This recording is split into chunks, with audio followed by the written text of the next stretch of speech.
So Doug, what do you think, Commissioner Scott Adams came to the county commission and said he'd like to get this park named after your family. How did that all come about? Well, I guess that must have was something that Scott and the county commission must have came up with something that they wanted to do. I mean, our family has been here. I did some research myself, and I saw that the family has been here in the 1800s. How long have you lived in here? You're a lifelong resident, right? Right. And how many brothers and sisters do you have? Well, originally it was 18, but now there's 13 living right now. Are they all locally? There's most of them locally. There's one sister that's in St. Petersburg. I have a brother and a sister, oldest brother, that's a county commissioner, and a sister that's living in Madison, Florida. You have a county commissioner, a brother who's a county commissioner in Yes, Madison County? in Madison County, right. And tell me a little bit about growing up here in Citrus County. Were you in Hernando or in Inverness? Or? Right here. We were born and raised right here in Hernando, Okay. Hernando, Florida. Went to school at Citrus High School. Played basketball, football, and all kind of sports. Most of us went to school here. Born at Citrus Memorial Hospital. Played all our sports here. So basically, went to school here, college, and got a chance to go in the military. And also from there, went to college, like I said, and then military, and then came back here. And here I am here working for the Sheriff Department. Did my 12-year tenure there, and then God kind of had me to start the Church Without Walls here, and so we're back here. It seems like, Mike, I can't get away from Hernando, Florida. What did you do in the military? I was a military police, and then I became a chaplain for the 82nd Airborne. How did the chaplain come about? Well, basically, in the military, I became the 82nd Airborne in the military. I became a military policeman, and during the war, I became the chaplain for the 82nd Airborne. And so basically, with my degree in my sports and my degree and everything, I kind of went around. I became with my degree, I kind of transferred and got college, and then I got went into all of my military, and then I became a chaplain. And did you have any idea about was it Vietnam, by the way? No, it wasn't. It was Desert Storm, Desert Okay, thank Shield. you. Okay. And when you came out of there, did you have any thought about maybe staying in ministry? I kind of figured that I would go into ministry one day, but had no idea to become a pastor. I knew that I would stay on as assistant or stuff like that, but had no idea that I wanted to become a pastor. And how did the path go to the sheriff's office? Because you're military police? Well, basically, I wanted to be, stay in military and police work. Police work is kind of something I always wanted to do, keeping the peace and helping people. That's something that I always wanted to do, was help people. And you have a brother who's a sheriff's officer? My brother, who was a policeman, and he became retired also. He was a watch commander here at the Sheriff's Department, Wendell Alexander. And when you were with the sheriff's office, how long were you there before you got involved in school resource officer? I was there for, I became, went in as the Sheriff's Department, I worked as a bailiff for a little while. Then I became a community service officer, which went around as deputy friendly, and did that for a little while. And then from that, I went straight into becoming a school resource officer. Did that for worked as a middle school resource officer, and then from there I became a high school resource officer. So Yeah, at Citrus High. at Citrus High School. Retired as the school resource officer at Citrus High School. How did that feel, being the SRO at the school that you went to high school at? I had kind of shocked a lot of people there. They did not know that when I walked in the door, I kind of shocked Ed Staten, and at the middle school kind of shocked Mr. Eldridge. They didn't know that was me showing up at their doorstep and being their school resource officer. I remember writing a story about you when you were SRO at Citrus High School, and you telling me that if you had a situation where you had to arrest a student, that between the time that you drove him from the school to the jail, in that 15 minutes, you had a chance to talk to him. Yes, I did. I had to talk to him about the facts of life, making good decisions and doing the right thing, making smart choices, good choices, And the greatest thing, Mike, is also many times I had a chance to introduce them to the greatest thing in the world. I believe that was talk to them about the Lord Jesus Christ. And do any of those guys ever, have you heard from them?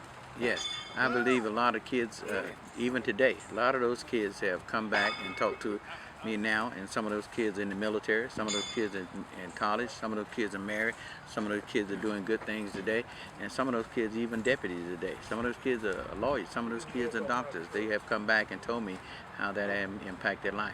Boy, that's got to make you feel good. Yes, a lot of kids are doing great today. So why did you leave the sheriff's office? Well, basically, Mike, I had became kind of ill, and and some of my military, being a disabled vet, that kind of touched me, and couldn't continue. So basically, that kind of touched me, So I had to retire early, had to go out on a military, disability. So basically, Now, the Church Without Walls in Citrus County had not existed, right? no, nothing existed. We kind of started. God gave us the name. It's the New Church Without Walls. Okay. So we started that. We're not affiliated with any other church down there. God gave us that. We're a non-denominational, and we're a multicultural church. And I kind of seen that, when I came out, and we wanted to do what a lot of churches was not doing. We wanted to reach the community, outreach church. In what way? In what way, Mike, is to feed what we do now. We feed people.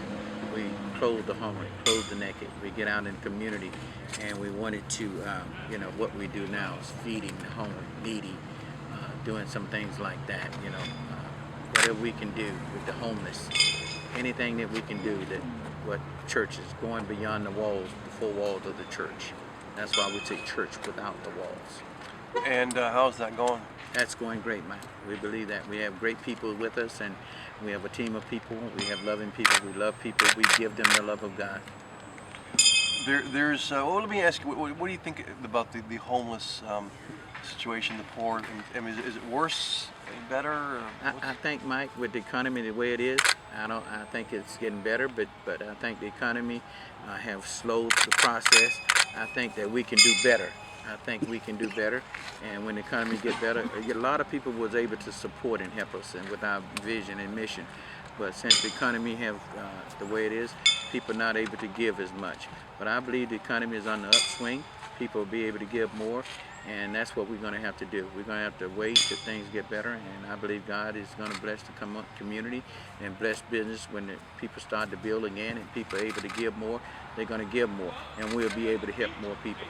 Hernando especially seems to do a lot of work out here for the homeless. This is a great community.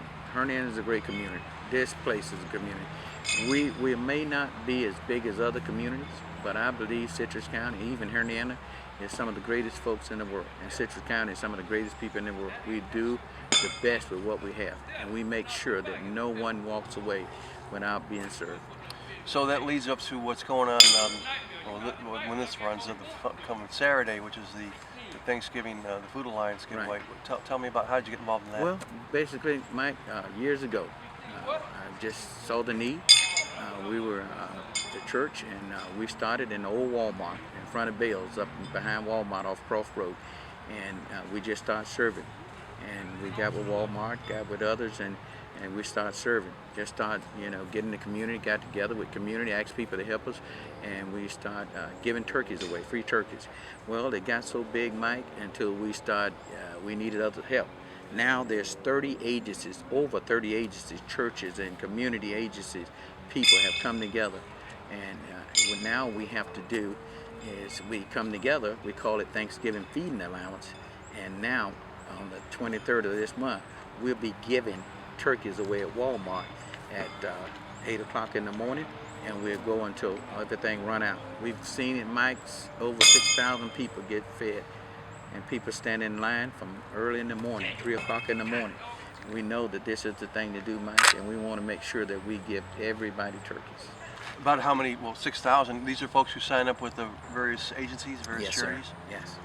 And there's obviously more than just turkeys. They get a whole They get a boxes of food.